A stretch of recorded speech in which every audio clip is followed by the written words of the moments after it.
Hey everybody, it's Jess with the Bourbon Betters. We're going to recap last week's games, and we're going to look forward to this week's. Earphones a little bit. Hey freak, pay me a masterpiece. All right, we're going to start off with college. The first game we talked about last week was Alabama going to Wisconsin. Alabama won the game 42-10, pretty much dominated in Camp Randall Stadium. So I said that Alabama was going to win 35-14. They won 42-10.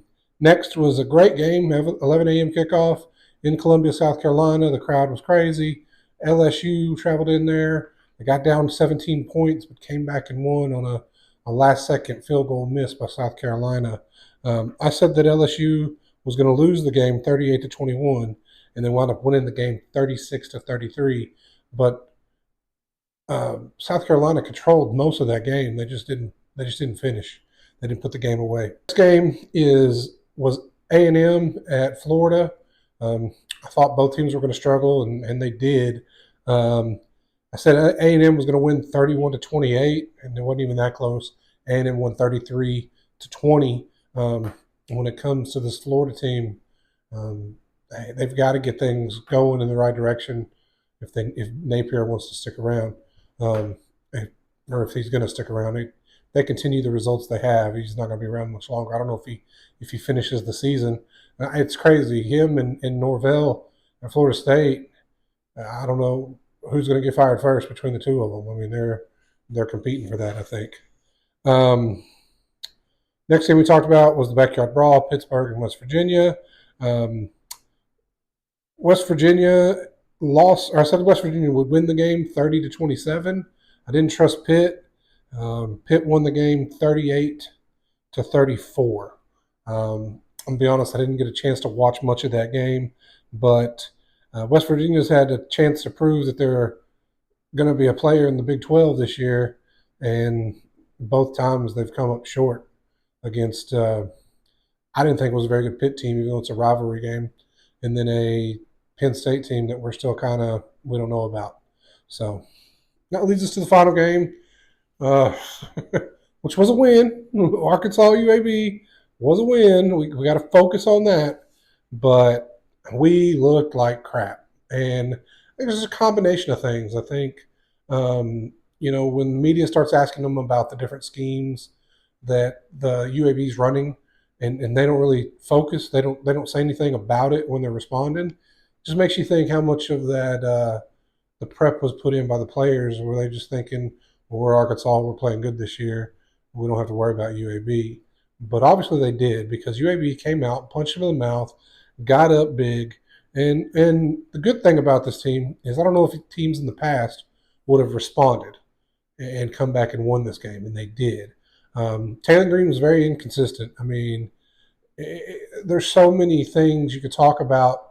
Him missing people that are wide open, overthrowing balls, underthrowing balls, getting out of the pocket a little too early. There's a couple, 3 or 4 touchdowns that we left on the table where he either overthrew, underthrew, or left the pocket. And then we also had receivers dropping wide open balls. But he's got to spread the ball out just a little bit more.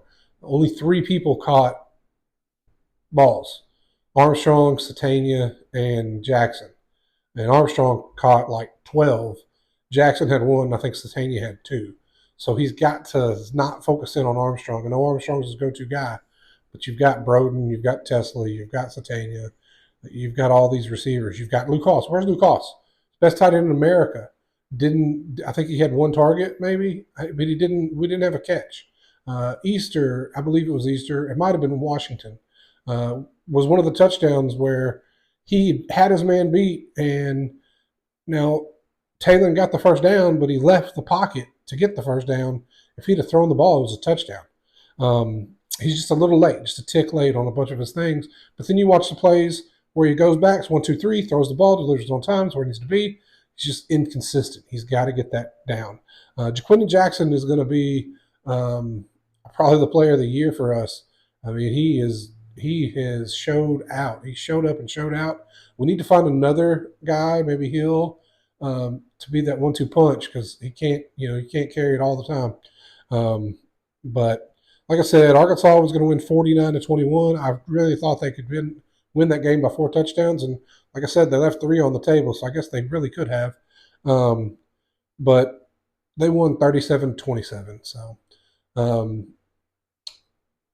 we need to flush that, move on, and come out better prepared. We've got to do a better job at tackling. I know they focused on just watching some of the media, some of the press conferences. A bunch of the defensive players were talking about how they were going to strip the ball, and it looks like they focused on that, but they forgot the main part, which is you got to tackle them. The first person needs to tackle. The second person needs to rip, or when you go in, you put that punch in when you tackle. And if it doesn't come out, it doesn't come out. But you need to get that person on the ground.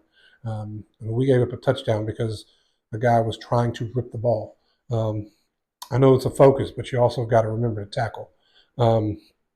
So get some things corrected. I think Williams will, and I think Petrino will have a good week with Talon, and we'll get it going. So we'll talk about some of the bets. It was an okay week. I don't know my totals for the week.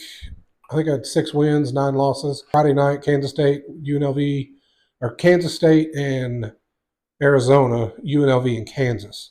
Friday night, we hit a parlay there where Kansas State won over 7.5. UNLV, I took them plus 9.5, and then the quarterback for Arizona had over 249 passing yards. And then I had a rushing one in there. It was going to be a 4 for it. It was a 4 pick I picked, but the guy that I had with the rushing yards wound up sitting out the game. He was a hurt scratch, so I wound up hitting 3 for 3 on that one. Jackson hit in the Razorback game. That's the only one that hit. So it is what it is on those. I had Lacey in the LSU game getting 75 yards. He had 63. Gordon, I thought, would rush for 125 yards. He had 41 for OSU, for Oklahoma State. But Bernard did hit the 48.5 receiving for Alabama. So, hey, this is Justin the Bourbon Betters. Want to thank you for watching. As always, hit that like, subscribe, hit the bell for notifications. Talk about us leave us some comments so we can know who to talk about. If you want another game, we could talk about certain games, a certain bourbon you want to be reviewed, just whatever. We'll look at your comments and we'll take that in consideration when we try to create the content for this channel. So I want to thank you guys for watching. As always, y'all have a good one. All right, we'll talk about NFL. We'll review these games. It started out Thursday night. You had the Bills and the Dolphins. I took the Dolphins minus the 2.5, and they got trounced 31-10. The Bills pretty much controlled that game from start to finish. Tua getting hurt didn't help, but I don't know if he'd have stayed healthy if they'd have stayed in that game with him. Next is the Ravens and the Raiders. I had the Ravens minus 9, and they lost the game 26-23 to the Raiders. The reigning MVP has gone 0-2 to start the year, and next week they travel to Dallas, which is always a tough place to win. Usually a tough place to win because they got trounced and straight up dog walked by the Saints. Cowboys were a 6-point favorite and lost 44-19. And I had the Cowboys minus the 6. I had the Seahawks minus 3.5, and they won by 3 in overtime, 23-20 against the Patriots. I had the Chargers minus 6.5, and they won 26-3 against the Panthers. Panthers going to be a rough year. They've already made a change at quarterback. We'll see if Andy Dalton can get the ship corrected. I don't know if he can. It's a bad team, but veteran quarterbacks have a way to make magic happen sometimes. Next, I took the minus 3, the Colts and the Packers, and the Colts lost the game 10-16. The Packers couldn't throw the ball. So I'm not quite sure how the Colts lost that game. The Packers couldn't throw the ball. Next, another upset. I had the Niners minus 6 at Minnesota, and Minnesota wins the game 23-17. Sam Darnold had a hell of a game. Beautiful deep ball to Justin Jefferson early. Justin Jefferson did leave. I'm not sure if he came back in that game. I didn't watch the end of it. Next, you have the Bucks and the Lions. I took the Bucks -7 or +7. I took the Buccaneers +7, and they won the game 20-16. Uh, Next was the Jets going to Tennessee Titans. I took the Jets minus the 3.5, and they won 24-17. Next was the Jags and the Browns. The Browns go to the Jags. The Browns looked like crap the first week. They didn't look much better this week, but they won the game 18-13. They kicked all field goals. So 6 field goals in that game to win, which of course didn't help me because I had the Jags -3. Next is the Commies -1.5 and the Giants. The Commies won 21-18. Like I said, just a little bit better quarterback played out of their quarterback, Jaden Daniels. Next, I had the Rams -1.5 against the Cardinals. The Cardinals looked good week 1. They had a tough loss, but they came out with a vengeance and talk about dog walking, boat racing, whatever you want to call it. They beat the Rams 41-10. And that's like the first time in the last 10 games that the Rams have lost to the Cardinals. In Arizona, maybe. It might have been the stat. It was crazy. Next was the Bengals and the Chiefs. I took the Chiefs -5.5.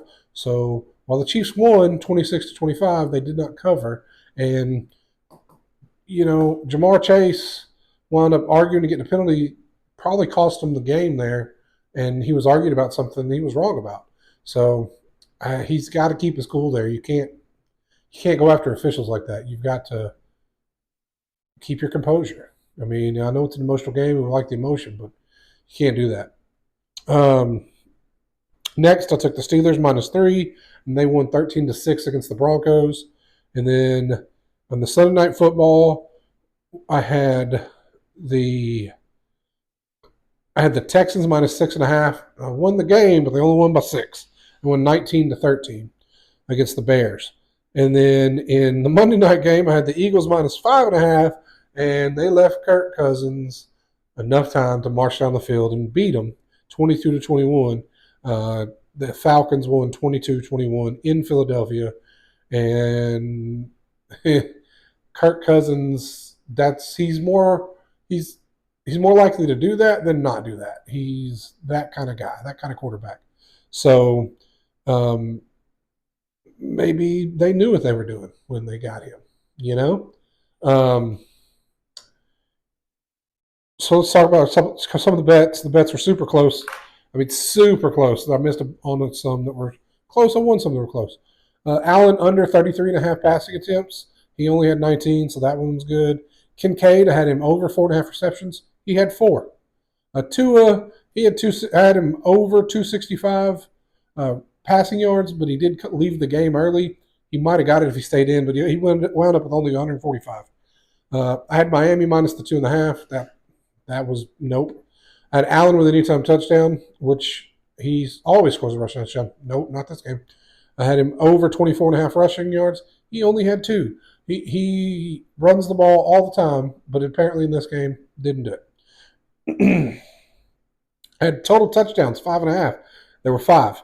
I had the over-under at 48.5. There's 41. I think if Tua stays in, there's at least good for one more touchdown, and that might have been a little bit closer.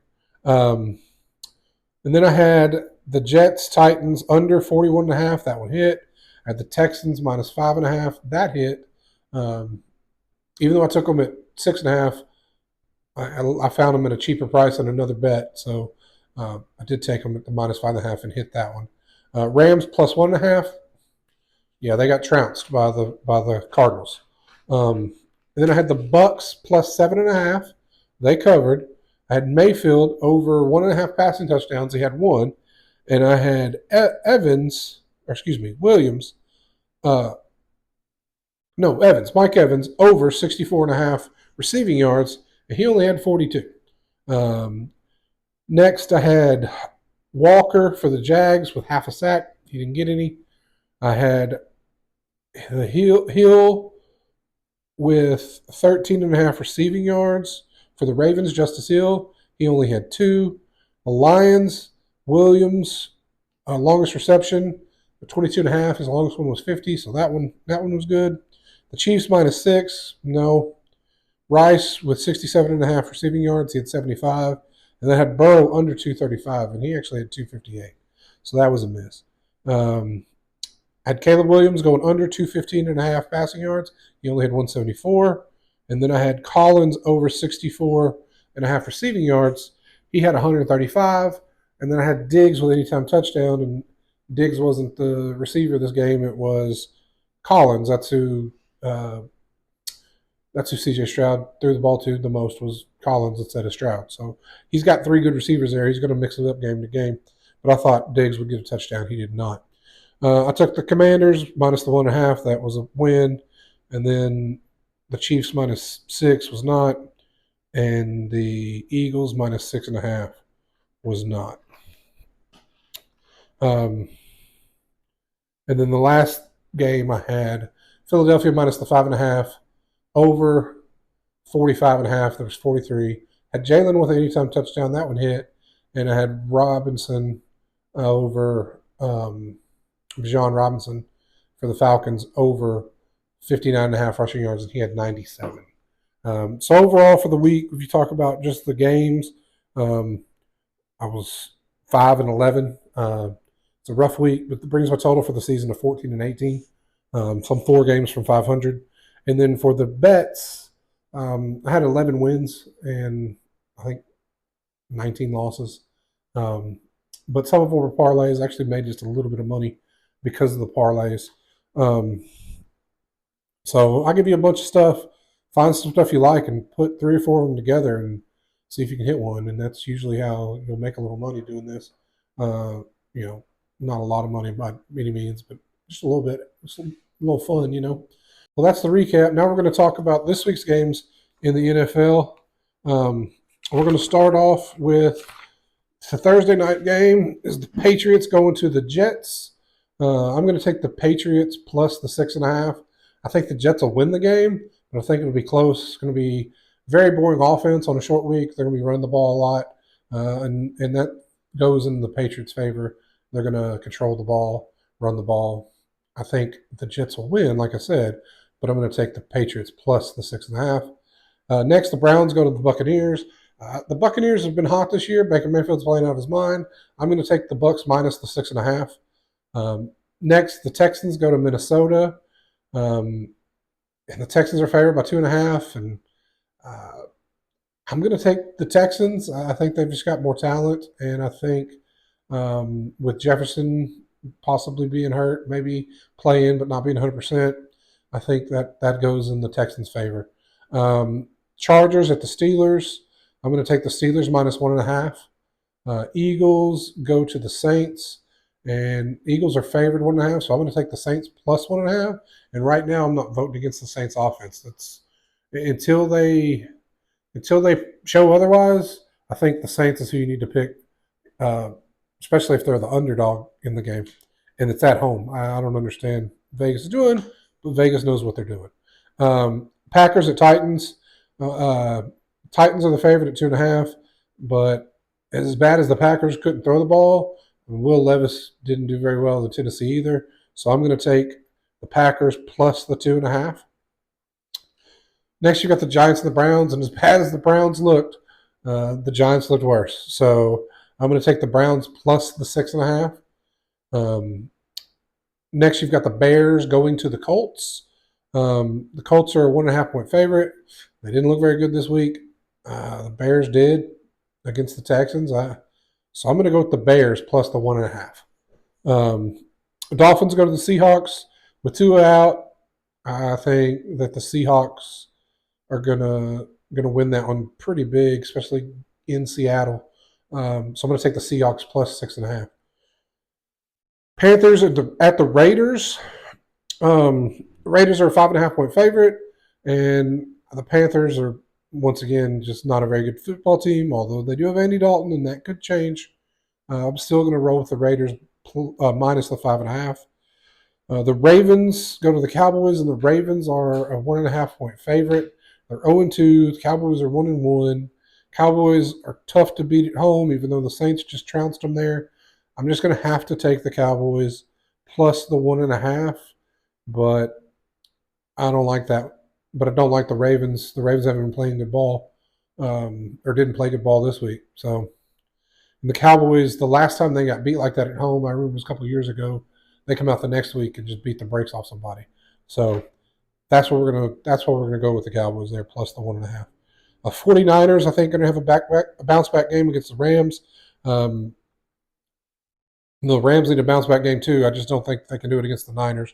So I'm going to take the Niners plus or minus the 7.5. The Chiefs are going to go to Atlanta. The Chiefs are a 4.5 point favorite, and I think the Chiefs will win by 4.5, unless they give Cousins a minute and a half to come back and win at the end of the game. So, but I don't think they will. Um, Jags go to the Bills for Sunday Night Football, and I'm going to take the Bills minus the 5.5. And then on Monday night, you've got the Commies going to Cincinnati. I'm going to take the Bengals minus the 7.5. I'll take the Bills minus 5.5. I don't know if I said that, but I will take the Bengals minus 7.5. So that's the NFL. I got a few games in college that we can talk about. It's a couple good games this week for sure. The first one being 24 Illinois going to Nebraska, and that's on Friday. It's a 7 o'clock game on Fox. Nebraska's 8.5 point favorite, and the over/under is 42.5. Both teams come in with a top 10 scoring defense, but I think the quarterback for Nebraska, Raul, is just a little bit better than Illinois. So I think the quarterback play is going to lead to the win. I think Nebraska is going to win 24-14. Next, I'm just going to cover the SEC slate. You got Florida going to Starkville. It's 11 a.m. on ESPN. Florida's a 5.5 point favorite, and the over/under is 58. Florida needs to run the ball. Mississippi State hasn't shown that they can stop the run, and I think if NTN gets the ball rolling and Florida can control that game, I think they'll win pretty handily, 30-20, if not more. But I'm going to go with 30-20. The next game I found is not a SEC game, but it's another intriguing game to me. It's Oklahoma State and Utah. They're both ranked teams. Utah goes to Oklahoma State. It's a 3 o'clock game on Fox. Utah is a 2 point favorite, and the over/under is 54.5. Both of these teams have high-powered offenses. They have coaches that have been there forever. They both can throw the ball well. They both can run the ball well. So I think with their running backs, I think Gordon's going to get back on track, hopefully. But they can throw the ball everywhere on both teams. Both these quarterbacks are 7-year players. One of them's 25. Cam Rising is 25, and I think Bowman is the quarterback for Oklahoma State is 24. So when their combined age is 49 years old, that's higher than the age of the Monday night or the Sunday night football game last week, where you had Caleb Williams and C.J. Stroud. I think it's like 41 or 42 if you combine their ages. These kids are still in college, and it's 49. That's just funny to me. Anyway, I think Utah's going to win a high-scoring, high-paced game, 34-31. Next, we got Vandy at Mizzou. It's 3:15 on the SEC Network. Mizzou's a 21-point favorite, and the over/under is 53.5. Mizzou will win this game, but I think it's going to be a lot closer than that 21. I think Vandy's has a solid defense. Mizzou's had deep ball problems this year. I hadn't seen them connect the deep ball like they have in years past. And Mizzou struggles in the secondary with the transfer from New Mexico or New Mexico State, wherever he came from. Their quarterback at Vanderbilt's pretty good, and they usually have a pretty solid defense. So I've got Mizzou winning 31-20. I think they'll win, but I don't think it'll be by the 21. Next, you've got Josh Heupel taking the Tennessee Volunteers into where he played, Norman, Oklahoma. It's the first time that I think it's the first time that Oklahoma is a home dog since Heupel was quarterback there in '99. Just an interesting stat. Tennessee's the 7 point favorite. The over/under is 57.5. 6:30 on ABC. Oklahoma's offense has been inconsistent. at best. Tennessee's D line has been pretty fantastic this year. Um, Oklahoma's going to struggle to score points, and that's not what you want to hear when you're playing Tennessee. I think Tennessee wins this game 38-21. I don't think Oklahoma scores more than 3 touchdowns. Um, Tennessee with the win. Next, we're going to talk about Arkansas going down to the Plains. They're going to play Auburn. We're 2-0 the last 2 times we played in Auburn, if you include the spike game that we'll call that Spike Gate, where the referee said that shouldn't happen. We should have the ball. Game would have been over. Blah, blah, blah, blah, blah. Whatever. We had 4 wins that year. Not bitter at all. It's at 2:30 on ESPN. Auburn's 3-point favorite. Over-under is 53.5. Arkansas needs to run the ball. Give the ball to Jaquindon. Give the ball to Jaquindon. Find us another back to give it to. We got Taylor's got to spread the ball out. He can't just be throwing to 3 receivers. He threw to 3 receivers this week. 3. That's it. No tight ends. You've got to use your tight ends. We've got some of the best tight ends in the country. Use them.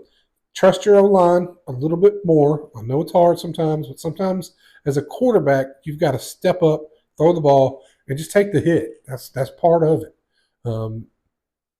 You left 3 touchdowns. We left 3 touchdowns on the field. Can't do that. Got to tackle better. I think we will. I think Williams will get them lined up there. We got it. Yeah. I think that Arkansas is going to win a close one. It's going to be Arkansas 37, Auburn 35. But I think we go down and get a SEC road win and just see what happens. I mean, we've got the talent there. We've got the coaches there. We just got to put it together. So hopefully this will be the week. This is a team that this is their starting quarterback is a freshman. It's his first SEC start. This is the time to go on the road and get an SEC win. And just to be honest, we've played better on the road the last couple of years. So that's kind of to our advantage as well. But once again, Arkansas 37, Auburn 35. Let's get it. So anyway, thanks for watching, guys. It's Jess with the Bourbon Betters. Y'all have a good one. Place is the face of the fall of grace, and I came from a purgatory flame. If you heard the story, you call me derogatory names, but for now we'll call it awful, cause it's allegory game for that all alluring dollar when you follow glory fame.